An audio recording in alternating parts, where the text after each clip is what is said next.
స్థితిలో ఉంది, ఎట్లా ఉంది, ఎక్కడెక్కడ బాగా నడుస్తున్నాయి, ఎక్కడ ఏమైనా ఇబ్బందులు ఉన్నాయా, ఉంటే వాటిని తీసుకొని రండి అని చెప్పి పార్టీగా మేము దాన్ని అంతా కూడా తీసుకొని రేపు శాసనసభ పెట్టే అవకాశం ఉంది కాబట్టి శాసనసభలో ప్రభుత్వం దృష్టికి తీసుకుపోదాం.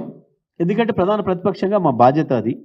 ఈ రాష్ట్రాన్ని మంచిగా నడపడానికి, రాష్ట్రంలో ఉన్న ప్రజల సమస్యల్ని ప్రభుత్వం దృష్టికి తీసుకుపోయే బాధ్యత, ప్రభుత్వం సరైన పద్ధతిలో నడవడానికి కావాల్సిన సహకారం ఇవ్వాల్సిన బాధ్యత మా పైన ఉంది. కాబట్టి మేము ప్రతిపక్షంగా మా బాధ్యతలో భాగంగానే మేము ఈ కార్యక్రమాన్ని తీసుకున్నాం. నిజమే, రేవంత్ రెడ్డి అండ్ టీం చాలా బాగుంది మా ప్రభుత్వ పరిపాలన అని సంబురాలు చేస్తున్నారు. చేసుకోండి, మీ సంబురాల జోలికి మేమేం రాలే, ప్రజలు చెప్తారు దానికి తీర్పు. కానీ మేము పోదలుచుకున్న స్కూళ్ళలో పోయి మేము ఉన్నటువంటి పరిస్థితులు తీసుకొచ్చి చెప్తాం మీకు అని అంటే ఎందుకు భయం వేస్తుంది రేవంత్ రెడ్డికి? ఒకవేళ నువ్వు అనుకున్నట్టు గొప్పగానే ఉంటే అదే చెప్తారు కదా మా వాళ్ళు వచ్చి.